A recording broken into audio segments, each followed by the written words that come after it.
Hello, welcome back to the next unit. Today we are going to start the topic job evaluation, and all the concepts that we are going to cover in today's class are mentioned here for your reference. Now let's get into the class.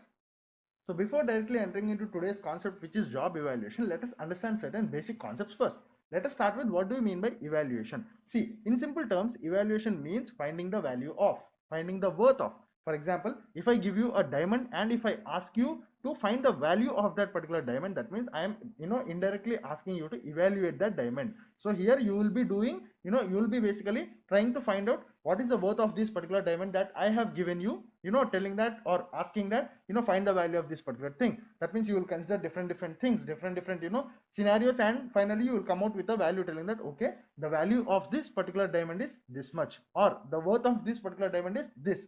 In this way you are evaluating here. So evaluation means basically finding the value of or finding the worth of. So similarly, job evaluation means finding the value or finding the worth of a job in an organization. That is the basic meaning of today's concept, which is job evaluation. That means simply finding the value or worth of a job. Okay, now let's move on to the next concept. See, what is the importance of today's topic? That means why do we need to learn this particular concept of job evaluation, or what is the purpose of this job evaluation, what is the aim of this job evaluation, or where do we basically, or when do we basically use this particular concept of job evaluation? We need to understand that before directly entering into the main concepts. See, basically we just understood what is the basic meaning of the term job evaluation, right? Finding the value or worth of a job. Now what are the different scenarios where we use this concept or where we bring in this particular concept of job evaluation in the organization? See, the first and foremost scenario where we use this particular concept of job evaluation is while organizing the organizational hierarchy. That means while preparing the organizational hierarchy, we use job evaluation. Now what do you mean by organizational hierarchy? If anyone doesn't know, see, it is basically a structure, okay, which tells which job is worth more. That means, see, organizational hierarchy in simple terms is the organizational structure which which has different jobs on it, telling that this job is placed in the higher position, or this is the top job, this is the next level job, this is the next level job. In this way, organizational hierarchy is the hierarchy of the jobs in an organization. So in order to prepare the organizational hierarchy, see, to give you in simple terms, in order to know which job takes the important position when compared to other jobs in an organization, we use job evaluation. Okay, that is the first purpose. That means while preparing the organizational hierarchy, or in simple terms, to make a particular order of all the jobs in the organization in terms or in on the basis of their importance to the organization, is basically organizational hierarchy, right? Now in order to, or in the process of preparing that particular organizational hierarchy, we use this concept of job evaluation. That is the first purpose, or first place, or first scenario where we bring in this concept of job evaluation. Now that is the first thing. Second thing is, we also use this job evaluation while doing the compensation in an organization. That means while preparing or while fixing or while considering the compensation or remuneration aspects in the organization, there also we use this particular concept of job evaluation. Now the third thing, or the third scenario, or the third purpose of this particular concept of job evaluation is when you modify a particular job. For example, previously, let us assume that previously in our organization, there are different HR managers to take care of different functions in human resource. For example, we had one HR manager for recruitment, we had one HR manager for place the training and development, we had one HR manager for legal compliance, one HR manager for this performance management and all these things. In this way, previously in our organization, we had different HR managers for different HR functions. Now let us assume that we have removed all the other HR managers, and we have combined all the job descriptions into a single job, telling that from now on only one HR manager takes care of all the HR functions in the organization. Now the value or the worth of the job has increased, right? We have basically increased or expanded the scope of that particular job when compared to the previous times, right? So here also we use this particular job evaluation in order to find the worth or value of the new modified job. Okay, now in this scenario also we use this job evaluation concept. Now another thing is, see, sometimes in some scenarios or in some situations, we need to find the contribution of each and every job to the organization, or we need to identify which all jobs in the organization are contributing more and which all jobs are contributing less. Now, in those kind of scenarios also we bring in this job evaluation concept. Okay. Now, here we are basically looking at the different scenarios where we use this particular or we apply this particular job evaluation concept. Okay.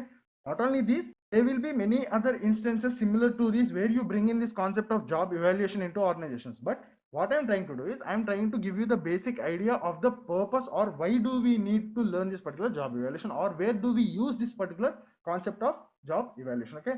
Now, let's move on to the theory part where we will be looking after the detailed thing of all the other different concepts related to job evaluation, like the basic definition or the basic concept and the important points to remember, and then we will be moving on to certain things like the process, and we'll also be moving on to the main important topic of today's class, which is the different methods of job evaluation. Now let's get into the theory part.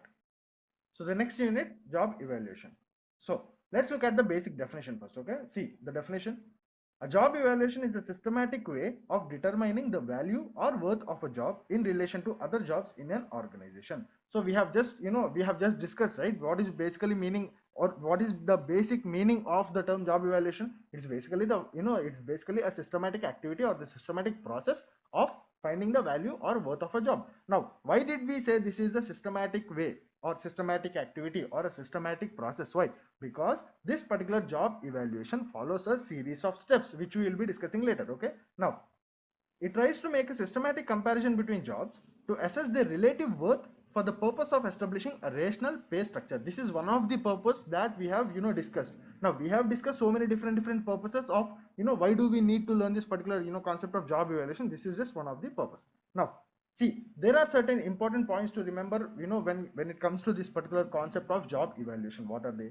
See, points to remember. Job evaluation is simply finding the worth of a job. Now, the next important point is it talks about jobs, not the people in it. See, whenever we are talking about job evaluation, we are basically implying that we are about to do the evaluation of a particular job. Now, when we are talking about job evaluation, our main concentration is the job, not about the person who is actually doing that particular job. Now, see, we cannot tell that there is this particular position of manager in the organization for which we have to find the value or worth of. Now, previously the world's richest person did this particular job, so the value or worth of this particular manager job is high. We cannot tell that. See, here our main focus, our main concentration should be the job and job. That's it. Okay.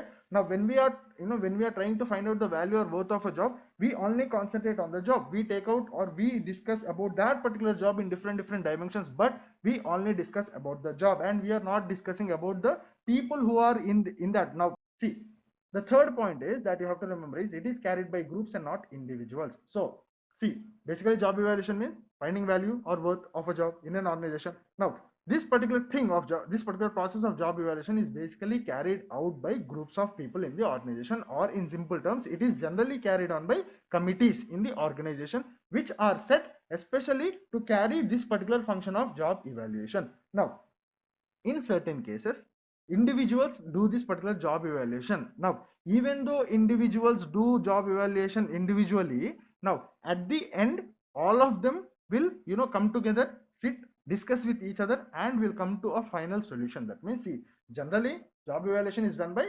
groups or committees, but there are certain situations where the organization assigns individuals to carry on job evaluation. Now in that particular scenario also, even though individuals are doing job evaluation, at the last all the individuals will sit together in a meeting, or as a group they will meet each other and they'll sit, they'll discuss, and they will combinedly come to a single agreement or a single solution or a single conclusion telling that okay, this is the value, this is the worth of the job. So basically you have to remember that this is basically carried on by groups. Even though in certain situations it is carried on by individuals, finally the conclusion that comes out will come out as the resultant of a group discussion. Now in most of the cases it gives the basis for evaluating wages rather than fixing wages. Now this is another important thing that you have to remember. See, from the starting onwards we are discussing that this particular concept of job evaluation helps us to find the value or worth of one particular job. Now here what basically this job evaluation does is it helps you to try to find out which job is more when compared to other job in terms of value or worth, and which job is less in terms of value or worth when compared to other jobs. Here in job evaluation, simply you are basically comparing different jobs and telling that this job is, this job comes in a higher position, or this job has more value or more worth when compared to this particular job. This particular job has less value or less worth when compared to this particular job. Here we are only telling that which is greater, which is less. Okay, now here in this particular point we are telling that, see, in most of the cases, this particular job evaluation gives you this particular thing: which job is greater, which job is not greater, or which job is in the top position and which job comes below it. In this way, there will be certain cases where you can use this particular job evaluation to find the wages also. Okay, telling that, okay, this particular job, according to this particular job evaluation method, should be given this much salary. In this way also, there will be certain cases where you will finally come to one particular wage or salary, telling that, okay, you have to give this particular job this much wage or this much salary.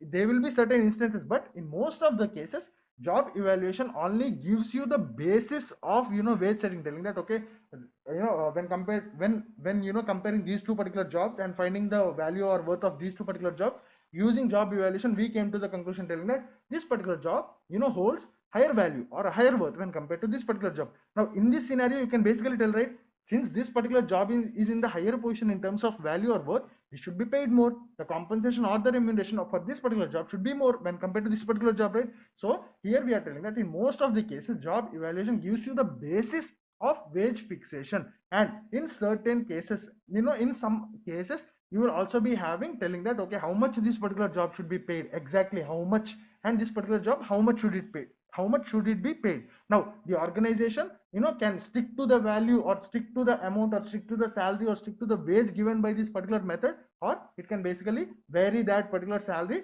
around the amount that we have obtained from this particular methods. Now what are the different scenarios where we actually get the salary that has to be paid to a particular job, we will be learning in the later parts of this particular video. But at present, just remember that in most of the cases, job evaluation helps you to or basically job evaluation gives you the basis for wage fixation. Okay, now these are the important points that you have to remember. Now let's move on to the next important concept, which is the process of job evaluation. See, in the starting, in the definition only we have read, right, job evaluation is a systematic way. I told you, right, it is a systematic process or a systematic way because it follows a series of steps, right? Now those particular series or steps that are followed in this particular job evaluation is the topic that we are about to discuss, which is called as the process of job evaluation. Okay, now see, there are basically 7 different stages or 7 different steps, not stages, steps in this particular process of job evaluation. See, the first step, or where do you basically start, the starting point in this particular job evaluation is basically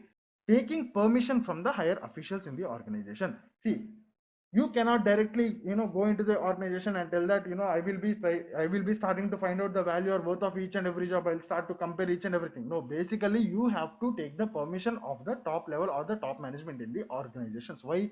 Because while you are in the process of finding the worth of or value of a particular job, you will need so much different information which may not be available, and in certain cases which should not be given to you just like that. Okay, so basically this, while doing this particular job evaluation, the first and foremost step is you take the permission from the top management telling that, okay, see, we need to do job evaluation for this particular purpose, or we are required to do job evaluation, or we may do job evaluation in this way. First of all, you need to take the permission of the top management, or in other scenario, the top management may approach you and tell that, okay, please do job evaluation for these kind of jobs and all these things. But the permission from the top management is a must. That is the first step in job evaluation. Please remember that. Now, see, the first step is that you get the official permission to conduct job evaluation. Now, the second step is setting up a committee. We have discussed, right, in the previous thing where we told that there are certain points that you have to consider, or that you have to keep in mind in this particular concept of job evaluation. What is that? I told you, job evaluation is generally done by groups of people or committees, right? Now, after taking or after getting the permission from the top management, the next thing that you do is you set up a committee, or you basically choose all the individuals, or basically the group who actually does this particular job evaluation. Okay, now the third step is finding the jobs to be evaluated. Okay, see, you have the official permission, you have the committee who does this job evaluation. Next, you need the jobs for which job evaluation has to be done.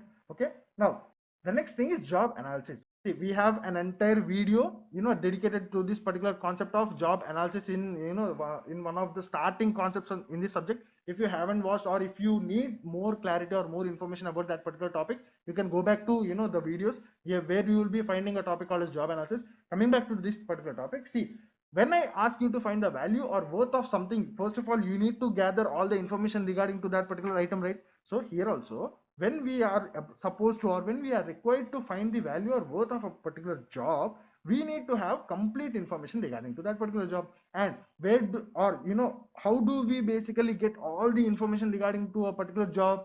We get it by job analysis, right? So we do that particular job analysis. In the previous step, we have taken out all the jobs for which job evaluation have to be done, right? Now in this particular step, that means in this step of job analysis, we collect the information of all those jobs. Now the next step is selecting the method of job evaluation, which is the next concept of actually. So there are basically different methods of doing job evaluation, based on the feasibility or based on the organization's choice and all these things. One method is selected, okay, which is basically about to be used in order to do this particular job evaluation. Now next you will implement.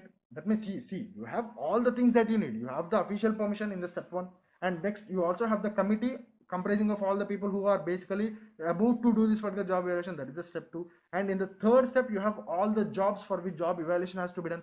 That is the third step. In the fourth step, you basically have the information that you got from the job analysis. That means you have all the information regarding to this particular job and next these particular jobs. And in the next thing, you have chosen, or you will be having the methods for which, or basically the methods which you will be using in order to do this job evaluation, right? And you have each and everything. What is the next thing that you do? You just implement. That means you basically do this particular thing of job evaluation. That means you conduct job evaluation. That means you use all the information, and through the methods that we are going to discuss next, we will be finding the value or worth of a job. That is the implementation stage. And the next thing is reviewing periodically. That means you periodically review, telling that okay, is everything going fine, or are there any changes that have to be made, and all these things. This is basically the process of job evaluation. Okay, now moving on to the next basic or the next most important concept in this entire unit of job evaluation, which is something called as the methods of job evaluation. Okay, now let's look at the basic theory first relating to this particular different methods of job evaluation before we directly proceed into what are the different methods and what are each of the methods and all these things. So basically, there are four different methods of job evaluation. Okay, now these four different methods of job evaluation are categorized or are grouped under two names. The first group is called as qualitative methods, and the second group is called as quantitative methods. See, we all basically know the basic difference between qualitative and quantitative. One does not use numbers and one uses numbers. That means one uses statistical data and one does not. Now the second most important thing, or the second most important difference, apart from one uses the numbers and one does not uses the numbers in these particular methods, is, see, in qualitative methods, a job is treated as a job. A single job is treated as a single job. In quantitative methods, one job is broken down into so many different parts. Now what do I mean by this? See, ultimately, by using any method of job evaluation, we are basically trying to find out, see, the basic point of this entire concept of job evaluation is finding the value or worth. That means what is the value of this particular job, what is the worth of this particular job, is this job greater than this particular job, is this job less, is this job having less value or less worth when compared to this particular job. In this way, our ultimate motto, by doing this job evaluation, is finding the value or worth of a particular job, right? Now see, four methods, two groups: qualitative methods, quantitative methods. One does not use numbers. Qualitative does not use numbers. Quantitative does use numbers. Now the second difference is, qualitative methods consider job as a job. Quantitative methods break down job into different factors. Now I will give you a simple example and then you will understand this concept. Let us assume that I gave you different blocks of silver. That means I gave you 500 grams of silver, this much block. I gave you 1 kg of silver block, and I gave you 2 kgs of silver block. In this way, I have different blocks of pure silver. Okay, pure silver. Now what I did is, I gave you all the blocks of silver to you and told you to find the value of each of the block. Okay, or basically I told you to do the evaluation of each of the block, what will you do? You will basically tell that, okay, since all of them are pure silver, since this particular block is weighing, or basically this particular block weighs more when compared to other blocks, this has more value. Next, after this particular block, the second block has less weight when compared to this, but more weight when compared to the third block. So second block has more value when compared to the third block. In this way, what you're doing, you took the three silver blocks, and based on their weightage, you told that this particular block has more value, this particular block has the second highest value, this particular block has the third highest value. In this way, see here what you did is you took this silver block and you considered silver block as a silver block. Okay, now keep this example aside. Let's take a different scenario where I showed you four different cars. Now I basically asked you to evaluate four different cars, or basically I asked you to find the value or worth of all the four different cars.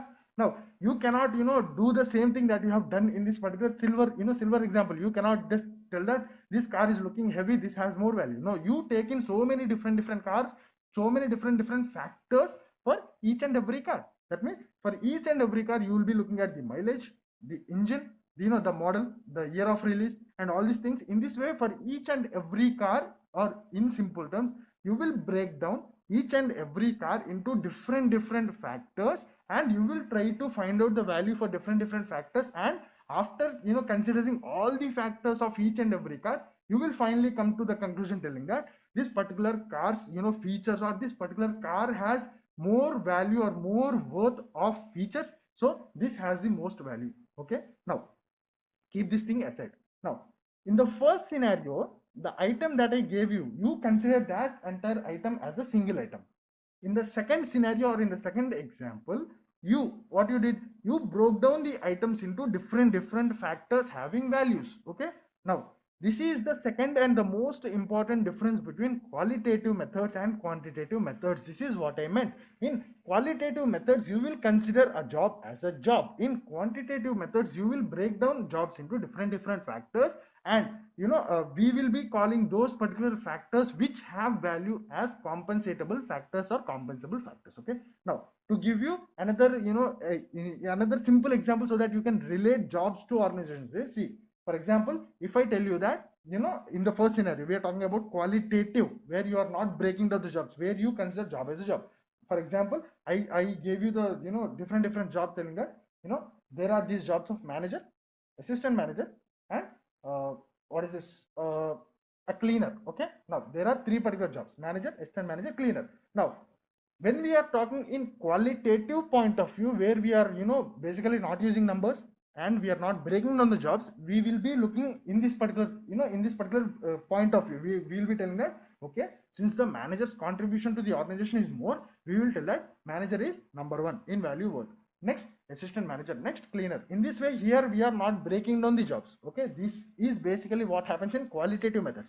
When we talk about quantitative methods, we will be telling that the same three jobs: manager, assistant manager, cleaner. We will be telling that, see, what are the different compensatable factors in the role of a manager. He will be having different things, or what are the different important factors to consider while trying to find out the value or worth of this particular job. In this way, we will be breaking down each and every job into different factors. We will be considering each and every factor for each and every job, and then we will be finally coming to a conclusion telling that, okay, this particular job is, or this particular job's value or worth is more when compared to this particular job. In this way, in the quantitative methods, we will be breaking down the jobs into different factors. That is the basic difference between qualitative and quantitative methods, apart from its the main difference, which is one does not use numbers and one uses numbers. Okay, so basically there are four different methods under two groups: qualitative methods and quantitative methods. Now we will be looking at the theoretical part of all these four different methods, and we'll also be looking at different examples so that we could understand all these four methods in a clear way. Now let's move to the theoretical part. So the methods of job evaluation. See, the methods of job evaluation are classified into qualitative and quantitative methods, as we have already discussed. Okay, now Qualitative methods include, now we are going to look at what are the different methods which are, within this particular group of qualitative methods, and what are the different methods within this particular group of quantitative methods. See, qualitative methods include ranking method and job classification or job grading method. This particular job classification method is also called as job grading method in some sources. So the two methods which are in this particular group of qualitative methods, where we have discussed, right, in qualitative methods, first of all, we don't use numbers, and the second thing is we don't break down the job into different compensatable factors. So basically the group that we are talking here is qualitative methods. Now what are the different methods which are included in this group of qualitative methods are, see, it is ranking method and it is job classification or job grading method. Now quantitative methods include point rating method and factor comparison method. So these are the overall four different methods categorized under two groups, qualitative, quantitative. Now the main difference between qualitative and quantitative methods, apart from their nature, is in qualitative methods, the entire job is considered as a single component, whereas in quantitative methods, a single job is broken down into many compensatable factors and then ranked. Okay, so this is the basic difference that we have discussed. Apart from its main difference, which is related to the nature, that is, one uses numbers and one does not use numbers and all these things. Apart from that, the other main difference is one breaks down the job into different compensatable factors and one does not.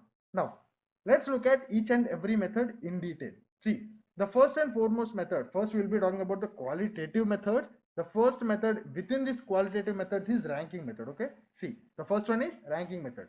It is simply ranking based on the contribution or value added to the organization. So in this, see, both of the qualitative methods are very basic, very simple and very small methods. Okay, see, in ranking method what we basically do is we assign all the jobs in order based on their contribution to the organization. For example, if there are three different jobs telling that one is manager, one is assistant manager, and one is a trainee. Now based on the contribution of these particular jobs to the overall organization, we basically arrange them in order of their value. That means I will be telling that since the overall contribution of this particular role or this particular job of manager is more when compared to other two other two jobs to the overall organization, I will be telling that this comes in number one place.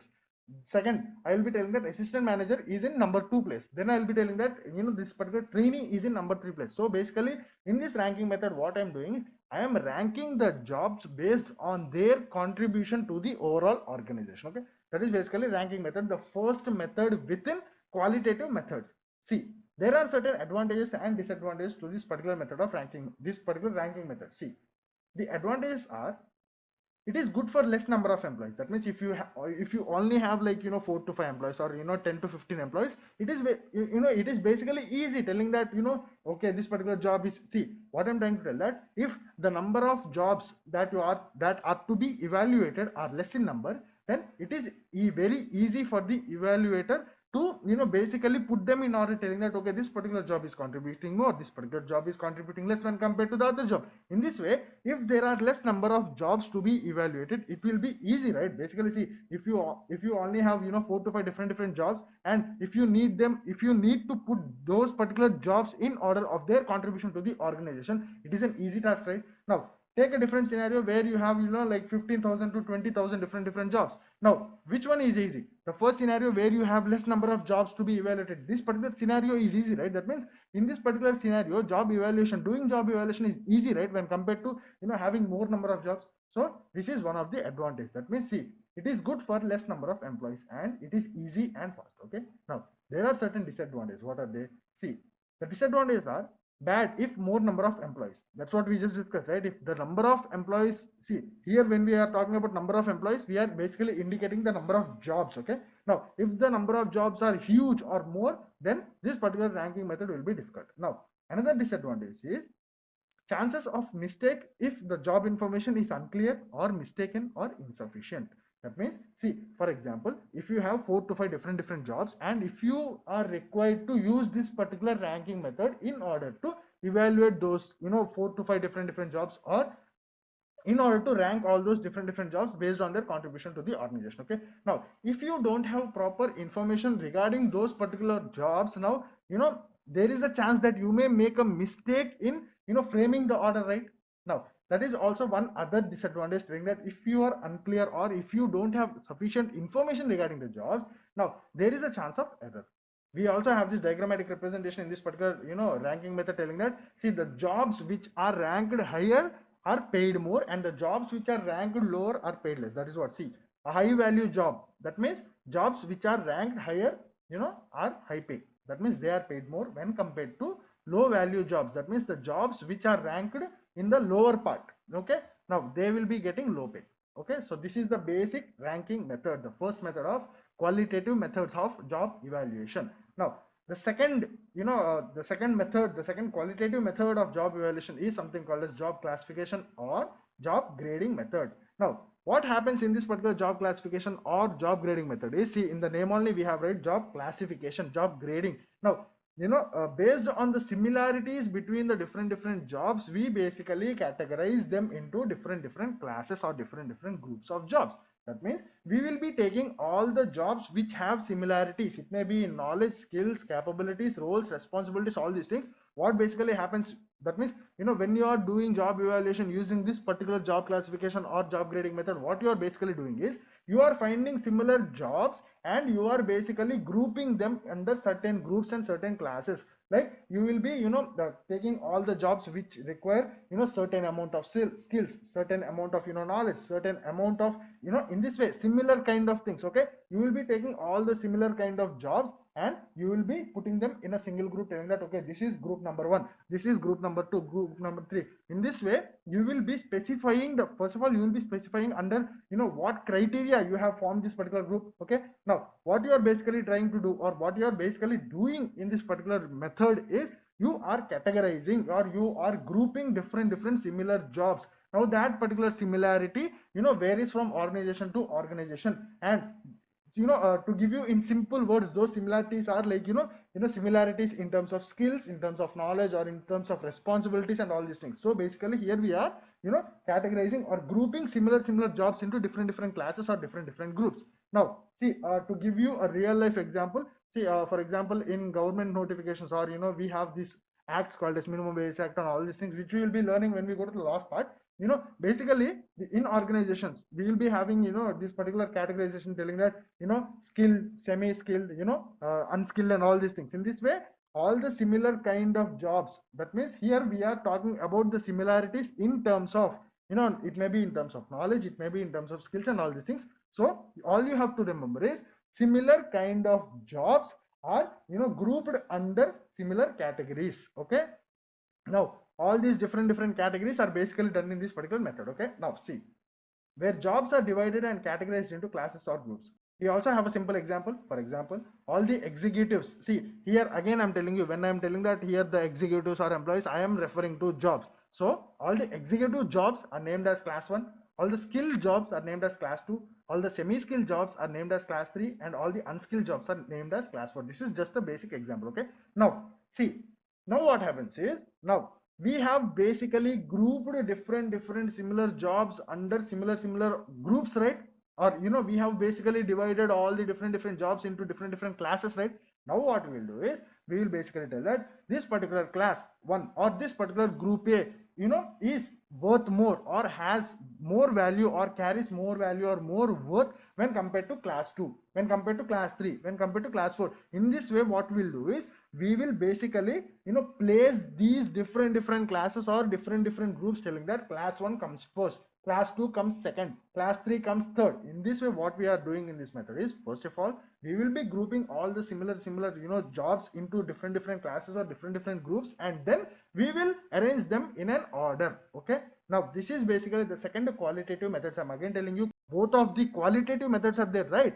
These are basically very small and very easy easy methods, whereas quantitative methods which we are about to discuss from now are basically the most important ones, or they are the most commonly used things in organizations. Now see, the third method, or from here on we will be talking about quantitative methods. So the first quantitative method that we are going to talk about is factor comparison method. See, it is there in the name itself. Okay, in factor comparison method all we do is we compare the factors of each and every job with factors of each and every other job, and we basically rank. This is giving you the entire factor comparison method in a single line. Okay, now let us see in detail what are the different things that we basically do. That means, where do we start, where do we end, and all these things in this particular factor comparison method. Now see, in this method, jobs are broken down into compensatable factors which are obtained from job analysis. See, in the before actually starting this particular topic of different methods of job evaluation, I told you, right, there are two different groups of methods of job evaluation: qualitative, quantitative. In qualitative methods, you will not be breaking job as in into different factors. We will be considering a job as a job, a single job. We also had an example of silver blocks, right? Now we have moved to quantitative methods, and we have discussed that in quantitative methods each and every job is broken down into different factors which have value or which carry value, and those particular factors are called as compensatable factors or compensable factors in some sources.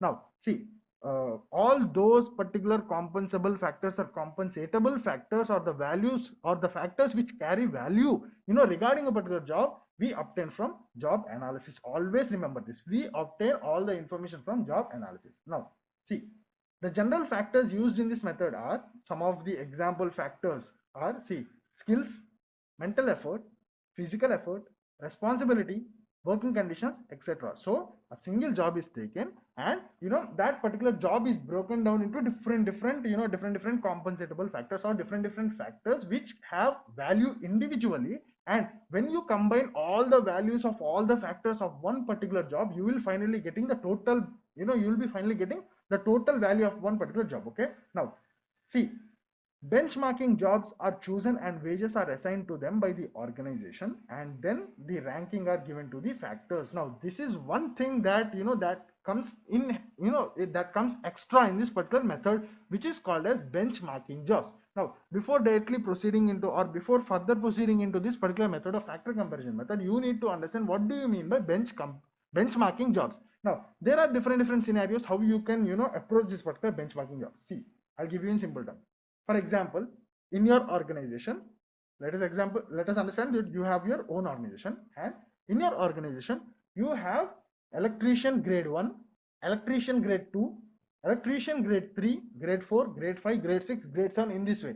Now for this, in this particular scenario, you can take electrician grade 1 or 2 or 3, whatever it is, you can take any one of that and use that particular one job in order to compare all the other different jobs. Now see, to give you a simple or a more detailed explanation, for example, let's take the same scenario. You have an organization, and in your organization you have different jobs like electrician grade 1, 2, 3, 4, 5, 6, 7, 8. Now I can basically take electrician grade 1 as a benchmarking job, or electrician grade 4 or 5, whatever it is. Let us assume that we have chosen electrician grade 4 as benchmarking job. Now what do you mean by benchmarking job? That means I can use, or basically I can use this particular job, and from the information or from the value of this particular job, I can basically try to understand or try to estimate the value of other similar jobs. Now if I know the value of electrician grade 4, now I can basically tell that electrician grade 3's value is certain, basically less than the electrician grade 4, right? Electrician grade 1's value or worth is less than this particular value of this particular electrician grade 4, right?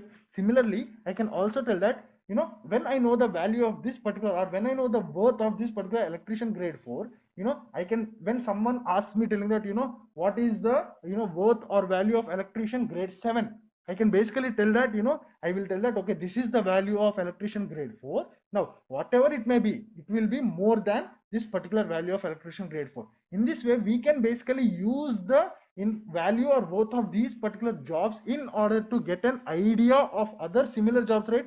So these kind of jobs are called as benchmarking jobs. Now in this particular scenario, I have taken electrician grade 4 or electrician grade 1 as a benchmarking scenario, or as a benchmarking job, right? Now there may be a different scenario where there are so many different similar jobs. For example, you can for example, if an electrician's each and every task is similar to a carpenter's one. Now except some just for an example, okay, in reality it's not same, but just for an example, assume that an electrician's each and everything, not roles and responsibilities, the skills, knowledge in each and everything is similar to something of a carpenter. Now we can only take the role of an electrician, and in order to find the value or worth of the this particular carpenter, we can use the information from this particular information that we have obtained from the job evaluation of this particular electrician, right? Since both of them are similar, in this way benchmarking jobs are the jobs which are similar to so many different jobs, and which we can use in order to find the value or worth of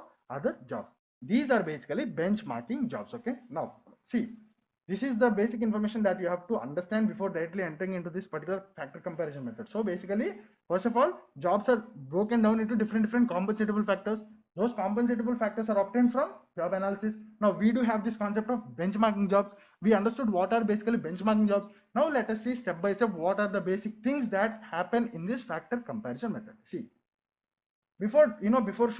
don't see this particular theory thing. I'll show you a particular diagram in which we will be looking after what happens step by step and all these things. Then we will come back to this theory part. See, so what I did is I took different benchmarking jobs in this column. Okay, now in the rows I took all the compensatable factors. Now all these compensatable factors we get from job analysis. Okay, all these things we get from job analysis. Now this is just an example, that's why we took only these benchmarking jobs. In organizations basically you will be having so many different benchmarking jobs. So this is the first step. Okay, now see, this is the first step. Now next, what do we do in this particular thing, in this particular factor comparison method is, see, what do we basically do is, we have these two things, right? We have the jobs, we have the compensatable factors. Now what is the name of this method? Factor comparison method. What do we basically discuss? What did we basically discuss? What happens in this particular method? I told you, right? Each and every factor is compared with each and every factor of other job. Now how do we basically do that? Look, see, these are the things I took. This is the first compensatable factor, skills, the second one, the third one, the fourth one, and the fifth one. Okay, this is just an example, so I considered only 5. Okay, some basically most commonly used. Now what I'll do is factor comparison method. Compare the factors of each job with factors of other job. Now what I'll do is I will take each and every compensatable factor and I'll start comparing. Now how do I basically do that? See, what I'll do is, listen carefully. See, in terms of skills, in terms of the first compensatable factor, in terms of skills, rank all the benchmarking jobs. That means rank these 5 different jobs in terms of skills, or in simple terms, in which job out of all these different benchmarking jobs, in which job skills are the most important. So I will tell that in electrician job, or for electrician job, skills matter the most. So I will give it rank 1, or I will give it in the first position, number 1. In this way what I'll do is, now next, after electrician, for which job the skills are most important. So I chose that for fitter. Okay, for fitter I thought that after electrician, in terms of skills, fitter comes second. In this way what I'll do is I will rank all the benchmarking jobs in terms of this particular skills. Similarly, once I complete the skills skills compensatable factor, skills column, now what I'll do is I will move to the second compensatable factor, which is mental effort. Now again I will start ranking, or again I'll start comparing this particular mental effort term for all the jobs. Again I will be asking the question telling that, see, in terms of mental effort, now rank all these different benchmarking jobs. Again I will be giving ranking. Again once I complete the second factor, I will be moving to the next factor, which is physical effort.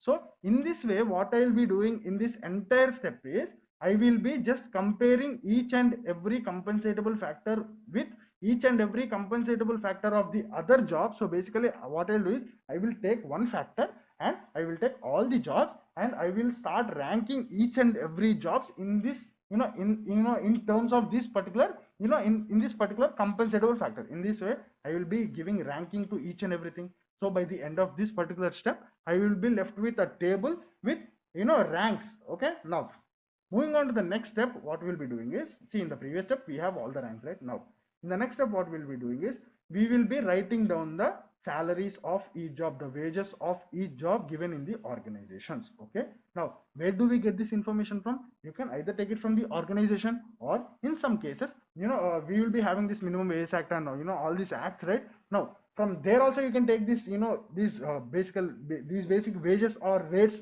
salaries and all these things. So this particular daily wage rates can be taken from different sources, and it depends from organization can directly give out the rates, or organization can basically take the amounts from the government notifications and all these things. It depends on the organization to organization, but basically what you do is you list down the daily wage rates here. Now by the end of this step, you will be left with all the different ranks that we have from the previous step, and you'll also be left with the the daily wage rates. Okay, now what you do is you basically divide this amount, this daily wage rate, or you basically split this daily wage rate among all the different skills. Now see, don't get confused. See, what we basically did is we took this particular job of electrician, and we broke down that particular job of electrician into different compensatable factors, right? Now see, I already told you each and every, see, compensatable factors means factors which have value. Now each and every compensatable factor which will be having certain value, okay, monetary value. Now if you combine all the values of all the compensatable factors, you will be reaching to a final value, right? That is the daily wage rate. Okay, now what you do is you have the daily wage rate for each and every job. You also have the compensatable factors. Now what you do is you split the money. That means, see, for example, here for electrician the daily wage rate is 60 rupees. Okay, for example, I am giving 60 rupees for the electrician in my organization. Now in that 60 rupees that I am paying for the electrician, I am paying 15 rupees. That means out of the entire 60 rupees that he is getting 15 rupees just because for his skills. He is getting 14 rupees for his mental effort. He is getting 11 rupees for his physical effort, 12 rupees for his responsibility, 8 rupees for working conditions. Now don't ask me how did I get these numbers. This is just an example. This is not a real life scenario. Okay, this is for, just for your simple understanding. What we did is we took some random numbers, and we are basically trying to understand how basically organizations break down these numbers. Okay, now see, let me erase this. So you understood, right? So what we are basically trying to do in this particular step is we are basically trying to split this total amount to all the compensatable factors of that particular job. Okay, so the first amount that we have is 60. Okay, now we are basically splitting this 60 into all the different compensatable factors, right? Now here is the main thing. Now you have to split in a a particular pattern way. That means, what do I mean? You have to, you can't just tell that out of the 60 rupees that I'm paying for electrician, I will just split it in a random way. No, see, now the all the ranks that we have given in the previous steps, right, that comes into picture now. The importance of the ranks is you have to split the money for each and every job. You have to split the daily wage rate for each and every job in such a way that they follow the ranks. Now what do I basically mean? Don't get confused. Look at the table. See, here the ranks are there, right? 1 2 3 4 5, 1 2 3 4 5, 3 1 2 4 5 ranks that we have obtained from the previous steps, right? We compared each and every factor and we started giving ranks, right? Now what you do is you split the money to each and every compensatable factor in such a way that the big rank number, that means the rank 1, the factor in rank 1 has the highest amount of money, and the factor with the least rank has least amount of money. Now how do I explain this? Look at the figure. See, let me erase this. If you carefully observe in this particular table, see, the rank 1 2 3 4 5 is there, right? Now what I did, I just split these daily wage rates to different factors, right? That is, these two are the basic things that you have to keep in mind. These two are the basic things that happened here, right? See, if you observe the ranks and the amounts that I have split, see, the rank 1 factor is skills, and out of the 60 rupees I gave him 15 rupees, right? Okay, now if you clearly observe, the rank 1 is 15, the rank 2 is 9, the rank 3 is 6, rank 4 is 4, and rank 5 is 5. Now if you carefully observe, you can see that the first rank person has the highest amount, the last rank person has the least amount.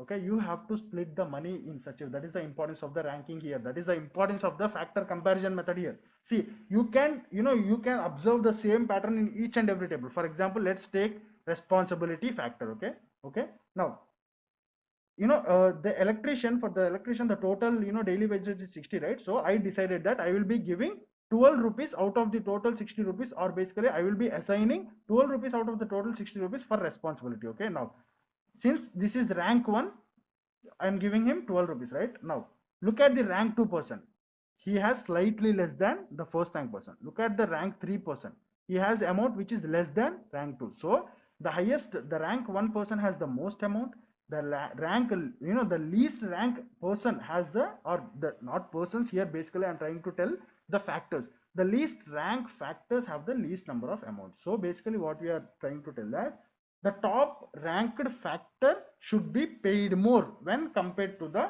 low ranked factor. Okay, these are the things that you have to understand. So this is basically factor comparison method. This is what happens in factor comparison method. Now we have looked after a series of, tables and series of different steps, telling that okay, we are taking different benchmarking jobs and we are taking different factors. First of all, we compared each and every factor for each and every job, we gave ranks. Second, we, took the daily wage rates from the organization and we placed there. Next, we, split that particular daily wage rates, to different factors based on the ranks and all these things, right? Now how do we use these tables in order to evaluate jobs or find the value or worth of the jobs?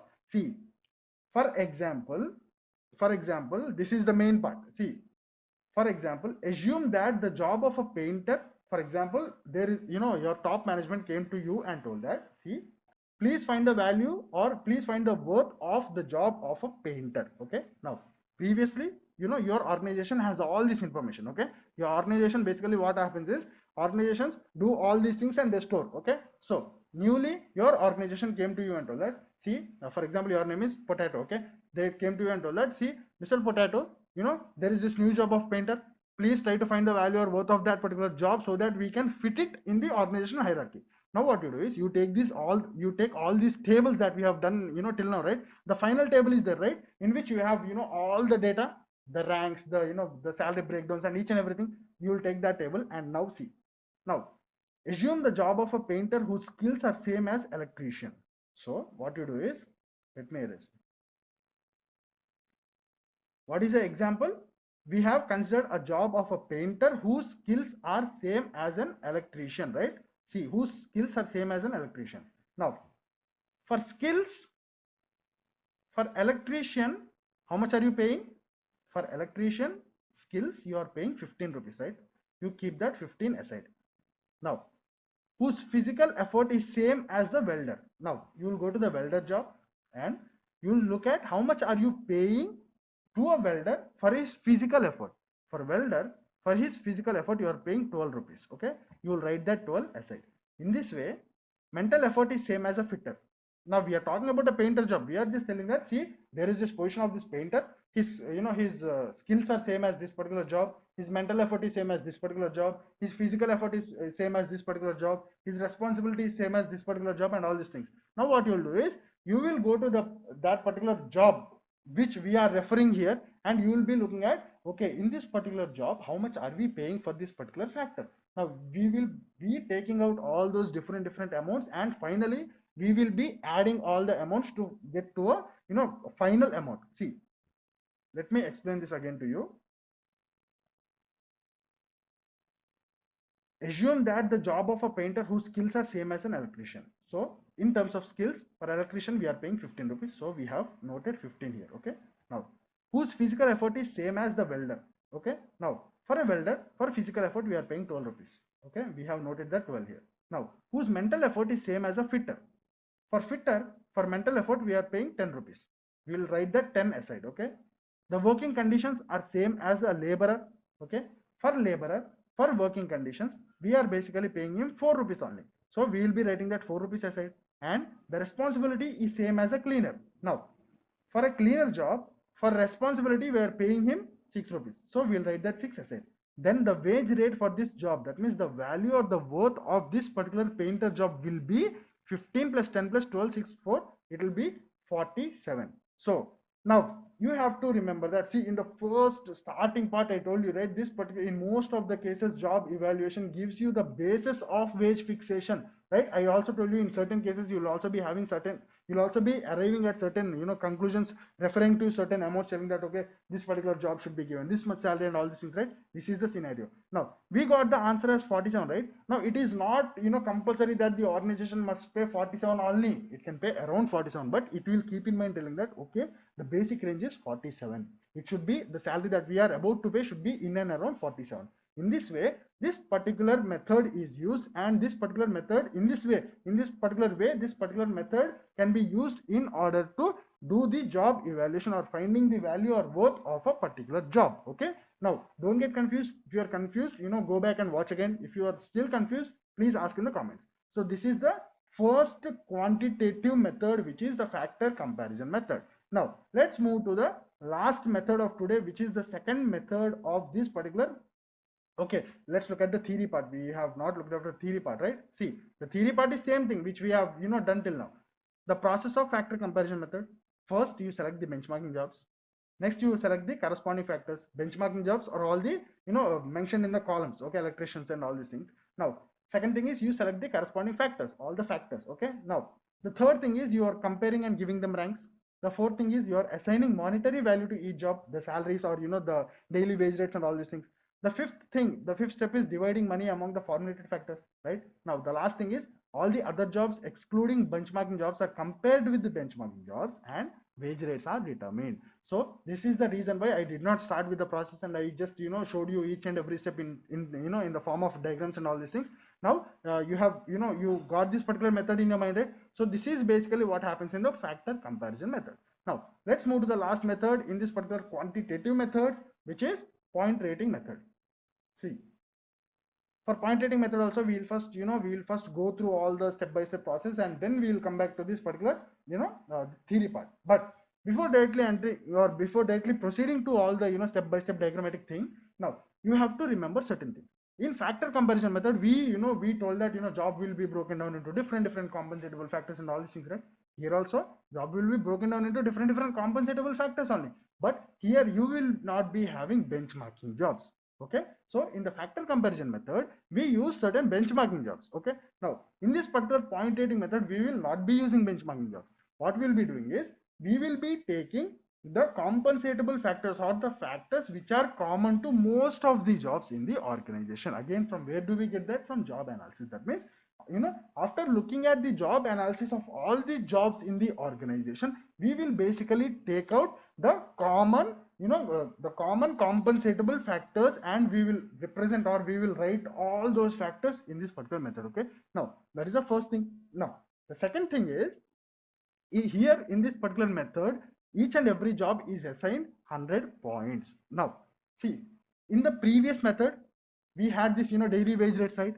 And we have divided that particular daily wage rates to each and every job, right? Each and every not job, each and every compensatable factor, right? In this method what we'll do is we will not be having the daily wage rates, we will be having points. That means each and every job is assigned 100 points. Okay, now what is the 100 points and how do we basically understand that? We will be looking in the diagram. Okay, that is the second thing that you have to keep in mind. First and foremost thing is, what we will do, we will not be having benchmarking jobs, we will be taking the common compensatable factors from job analysis for all the jobs in the organization. Okay, and we'll note them down. That is the first thing. Second thing is, each and every job is given 100 points. What is the 100 points? We'll be looking after later. Now the third thing is, see, each and every compensatable factor will be having sub factors with different degrees. Now what do I mean by sub factors and different degrees? It simply means, see, in the previous method we took this particular skills as one of the compensatable factor, right? Now in this particular method, when I take skills as a compensatable factor, I will be taking different things as sub factors. See, skills is a generalized term. When I tell that he has his skills are good, it may refer to so many different things. So basically what I'll do is, under this particular compensatable factor of skills, I will be having so many different sub factors which refer to this particular factor of skills. That means so many different things which come under skills. That means I can basically include education under skills, I can basically include experience under skills. Okay, so I will be referring this as factor number compensatable factor number 1, skills. Under skills, you'll be having sub-factor number 1, education, sub-factor number 2, experience. In this way, these are sub-factors. Now, what do I mean by different degrees? See, education means so many different things. Some people will be only 10th pass. Some people will do their intermediate. Some people will do their undergraduation. Some people post graduation. Some people PhD, MPhil, and all these things, right? So basically, I will be telling that. See, education until or till 10th is first degree. Only up to intermediate, second degree. Who have only completed their undergraduation, third degree, post graduation, fourth degree, education till PhD is fifth degree. In this way, what I will be doing is I will be breaking one compensatable factor into different sub factors. That is the first thing, and for each sub factor I will be having different degrees. Okay, this is the basic 3 points, 3 important things that you have to remember before directly entering this particular point rating method. Okay, now let's move on to this point rating method. See, we'll again be looking at each and every step by step diagrammatic representation, then we will come back to this particular theory. Okay, just for a simple understanding. Now, so as I already explained, I told you, right, we will be taking out the compensatable factors which are common to different jobs in the organization. Now see, what I did is I took out all the compensatable factors which are common in my organization. Now again, I'm telling you, this is just an example. That's why I only included like 1 2 3 4 4 different compensatable factors.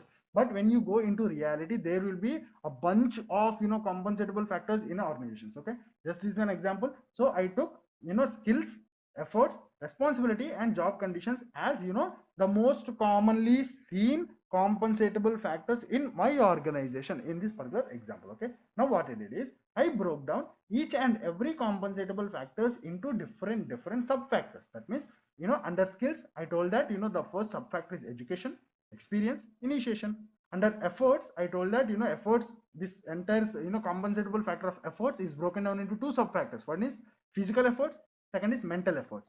The third compensatable factor that I have chosen in this particular example is responsibility, and I told that, see, under this compensatable factor of responsibility, there are so many sub factors which refer to responsibility or which come under responsibility. Like you will be having responsibility related to equipment, responsibility related to material, related to safety, related to the work of others, in this way. And the fourth compensatable factor is job conditions, and the sub factors under job conditions are working conditions and hazardous conditions. And I'm again telling you, this is just an example. I just took an example scenario where in my organization these particular compensatable factors are the most commonly seen or most commonly used in most of the jobs. So I took all the common all the common compensatable factors, and I broke down each and every compensatable factor into different sub factors.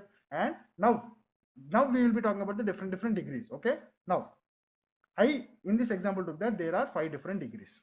Okay, for each and every sub factor.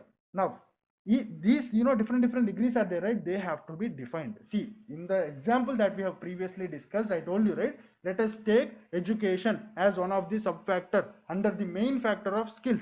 Now in this education, you will be having so many people who have completed their education until 10th. I will be mentioning them as this particular first degree. Now you have to basically you have to define each and every degree, telling that who all come under this first degree, who all come under this second degree. In this way you have to define. We are not writing that here, but you have to define. Okay, now in this way, for each and every sub factor you will be having different degrees, and for each and every degree you will be having a criteria. For example, let's take experience. We have took education, right? Now let's take experience. I will be telling that for fresher is first degree, experience up to 2 years second degree, experience up to 3 years third degree, experience up to 4 years fourth degree, and experience more than 4 years is fifth degree. In this way, for each and every sub factor I need to define what the degree means. Okay, in this way what we will be doing is, in the first thing, we will be having all the factors, we will be having all the sub factors, and we will be having all the degrees. Now I will be telling you how do you get different degrees. See, this is the first thing, right? The second thing is, as I already told you, each and every job is provided with 100 job points in this particular method. Now what do I mean? So basically what I'm trying to tell that, see, in the previous method what we did, we had the daily wage rates and we divided that daily wage rates for each and every factor, right? In this method what we'll do is, we will not be dividing the wage rates, we will be dividing the points. So on a total, you have 100 points. Now you have to divide that 100 points to different factors. Instead of dividing, instead of giving each and every factor this much monetary amount that we have done in the previous method. In this method, what we are doing differently is we are basically dividing the 100 points that we have for each and every factor. Okay. Now on a total, we have 100 points. Now what I will be doing is I will be breaking down this 100 point, or I will be dividing and distributing these 100 points to different factors. Now this particular distribution is dependent on the organization and the people who basically do this job evaluation. Okay. Now they will be having their own criteria telling that for the skills we have to give this much, for efforts we have to give this much. It depends on the organization to organization. Okay. It's organization's choice how much to divide, how much to give, how much to basically prioritize to this particular factor and this particular factor. In this way, it is organization choice. Okay. But in this particular example, what I did is, in my organization, these are the factors, these are sub factors, these are the different degrees. I got 100 points on total. Now out of the 100 points that I got, I will be giving 50 points for skills, 15 for efforts, responsibility 20 I will be giving, and I will be giving 15 for job conditions. So by adding all the individual 50, 15 and all the individual parts, I will be finally reaching to 100. Okay. So this is the next thing that you do. Now what you do is you will be placing this 100 on a total under first degree, because first of all you have to consider only first degree. Now the main question, you have 100 points. Now how are you going to find out for how many points for first degree, how many points for second degree? How are you going to find out all those numbers? This is the interesting part that you have to listen. See, just move on with the flow. What did we do till now? We just listed out all the things that we have. Okay, that's it. We just listed out, we did not do anything special. Okay, this is the first step. Now moving on to the second step, what we do is, see, we will be further dividing or distributing the points that we have given for each and every factor. That means for skills we have given 50 points, right? Now within skills you have three different sub factors, right? What you will be doing is you will be distributing that particular 50 that we have given for skills to different sub factors within the skills. That means, see, for skills we have given 50 points, right? Now within skills there are three different sub factors. Now what we will be doing is we will be dividing this 50 among these three factors. That means in skills, out of the total 50 points that I have, for education I will be giving 14, for experience I will be giving 22, for initiation I will be giving 14. So if you add these three things, you will be getting 50. Okay. So in this way, what we will be doing is we will be dividing and distributing the total points given to each and every factor among each and every sub factor within that particular factor. Okay, that is the next thing that we do. Now by doing this thing, you will be getting only all the numbers only for first degree. Okay. Now the main point is, as we have discussed before, how do you get all these things? Okay, you till now you only got only for first degree. How are you going to get for second degree, third degree, fourth degree, fifth, sixth, seventh? Depends on the organization how many degrees it will be there. How are you going to get all those values? See, that is in the next step. What you basically do is, don't get confused by looking at this table. See, I am simply doubling the numbers to the next degree. That means for first degree I have 100, right? For second degree I doubled this 100 into 2. For third degree 100 into 3. For fourth degree 100 into 4. For fifth degree 100 into 5. Similarly, for for first degree 10, for second degree 10 into 2, for third degree 10 into 3, for fourth degree 10 into 4, and for fifth degree 10 into 5. In this way, only you have to have the first degree numbers. If you have the first degree numbers, you will be multiplying with the degree numbers with each and every value. That means if it is let's take another example. Let's take 5. For first degree you have 5 points. Okay. Now for this particular subfactor of work of others, responsibility in terms of work of others, for this subfactor you have 5 points, right? That is for first degree. Now for second degree you will multiply this by 2. For third degree you will multiply this by 3. For fourth degree you will multiply this by 4. For fifth degree you will multiply this by 5. In this way you will go on. Okay, so this is basically what we do in the next step. Now what we'll do is, see, you finally reach, we basically finally reached here, right? Now what we'll do is, for each and every, remember this, for each and every degree I told you that we will be defining certain criteria, right?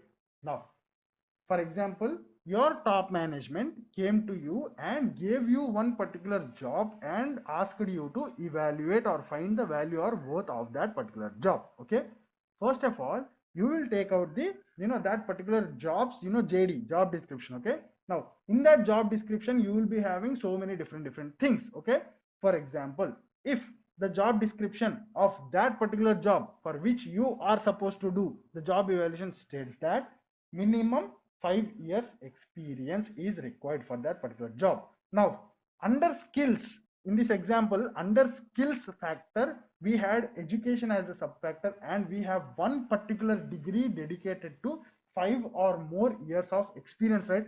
Now you will take out that particular points and you will keep that aside.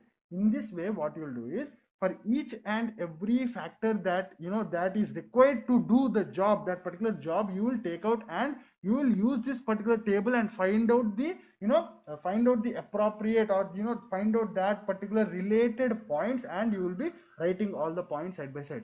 At last, what you will be doing is you will be adding all the points, and finally you will be reaching to one particular result, right? Final conclusion, final point number, right? Now in the organization you will be having another small table telling that if the points that you got is between this to this, the salary range is this much from here to here. If the points that you have obtained finally are between this number and this number, then the salary range for that particular job is from here to here. In this way, this particular method is used.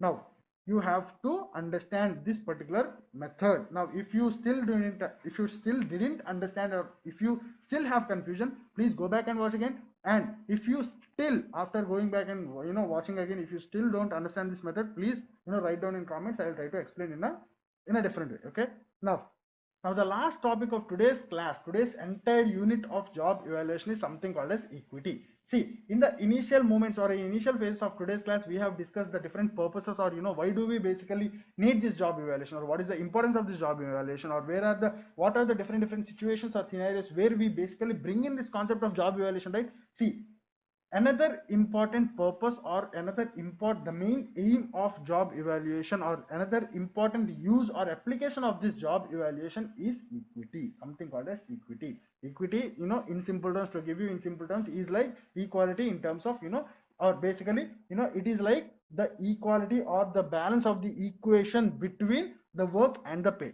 Okay, so basically this is just for a simple understanding. Okay, equality just means for in simple terms, it is like the balance between the pay and the work, the pay you are getting and the work that you are doing. Okay, now see, that is the equity that we are going to talk in today's class. Equity, you can bring out equity in different things. That means in finance you will be having equity, in different scenarios you will be having different meanings for equity. But the equity that we are going to talk about in today's class, now the next topic, is the balance between the work that you are doing and the pay that you are getting. Okay, now that is the next topic.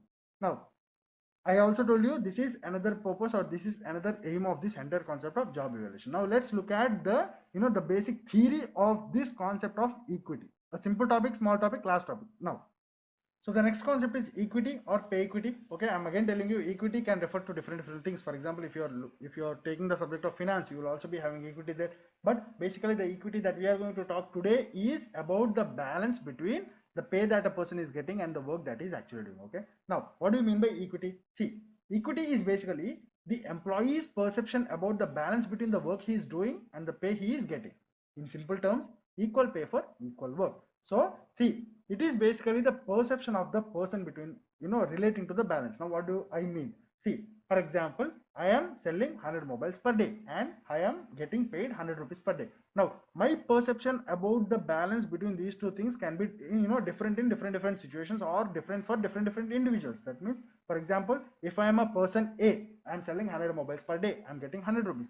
I may perceive that, okay, I am selling 100 mobiles per day, but I'm only getting 100 rupees per day. This is how one person perceives. Now a different person in the same situation can think that, okay, I am selling only 100 mobiles per day, but I am getting paid 100 rupees per day. In this way, a different person in the same situation can have different perception about the balance between the work that he is doing and the pay he is getting, right? So basically equity means basically the balance between these two things. Okay, now see, pay equity is of three types. Okay, so the equity that we are going to talk has basically three different types. Now, the first one is something called as external equity. The second one is something called as internal equity, and the third one is something called as individual equity. Now, what do you mean by external, internal, individual equity? These three types. Let me give you simple understanding using three different examples. See, for example, if you are a manager in an organization, okay? Now, I will try to use different examples in order to relate this concept of equity in three different scenarios so that we could understand these three different types of equity. Now, let us assume that you are a HR manager in an organization.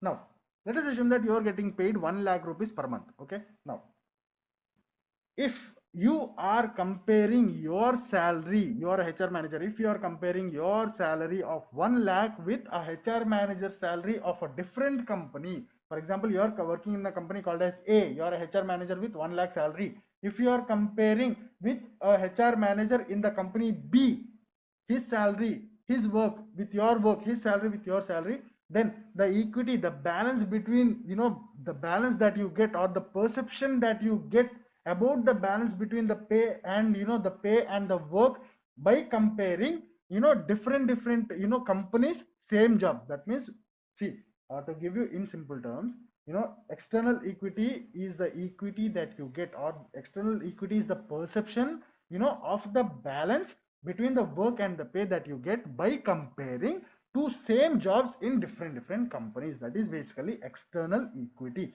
That means you are a HR manager in a company A, there is another HR manager in a different company. Now, if you compare the work and pay of yourself in your company and the work and pay of some other person in the market, or in a competitor company or in a different company, same position. Okay, now if you compare both of them and if you get to a perception, that particular perception is something called as external equity. Okay, now let us move to the internal equity.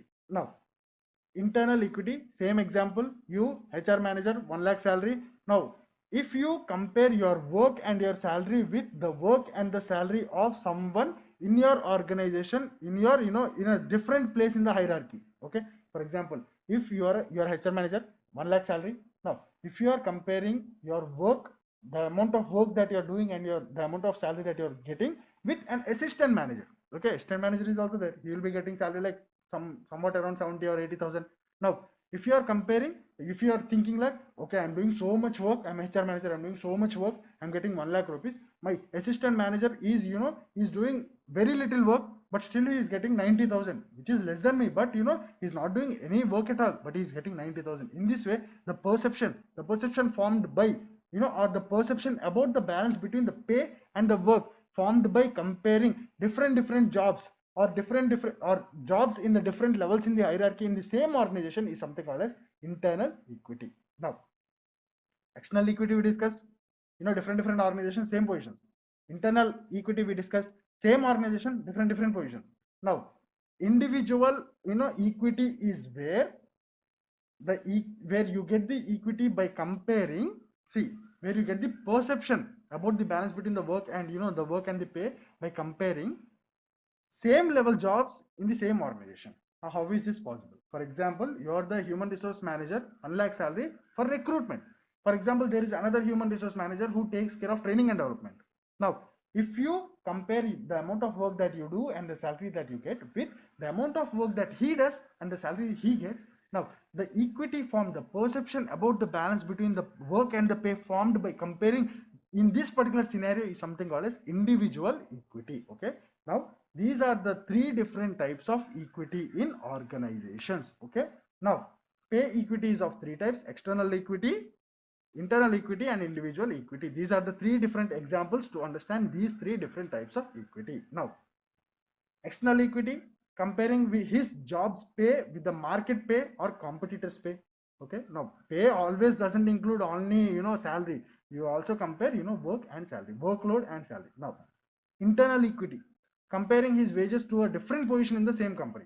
Okay, individual equity, comparing his pay with the person of same level within his company. Okay, these are the three different kinds of equities. Now, how do you basically deal with these three different kinds of equities? See, in order to deal with external equity, or in order to deal with the perception of the employees about the balance between, the balance between the pay and the work, in external equity point of view, we can use salary surveys, we can use wage curves, we can use area pay rates. That means, see, external equity means the balance between, that means, I am a HR manager in a company, I am basically comparing my workload and my salary with the market price. That means I'm thinking that, okay, in my company I'm getting paid 1 lakh rupees, but in the market, for a HR manager of my experience, of my skills, they are paying 2 lakh rupees. In this way, if you want to deal with this particular equity, if you want to try to balance the, this my perception with the market originality or the market reality, I basically use, or organizations can basically use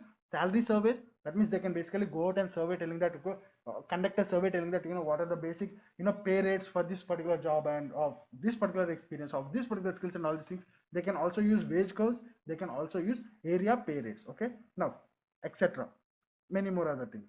And in order to deal with internal equity means same organization, different positions. A manager compares with assistant manager or any other person within the same organization, different jobs. Now, in order to maintain, equity in this particular internal point of view, internal equity point of view, or in order to maintain the balance between the pay and work, within different positions in the same country, in the same company, you can use job evaluations, you can use organizational hierarchies, etc. And similarly, in order to deal with the individual equity, you can be using performance appraisals, grievance committees, communications, incentive pays, etc. So this entire equity concept is a generalized concept. It is not like you have to, compulsorily, include this particular topic in job evaluation. This is a general topic that I am explaining to you so that you could have a basic idea of, one of the other purposes or one of the other aims of this entire concept of job evaluation.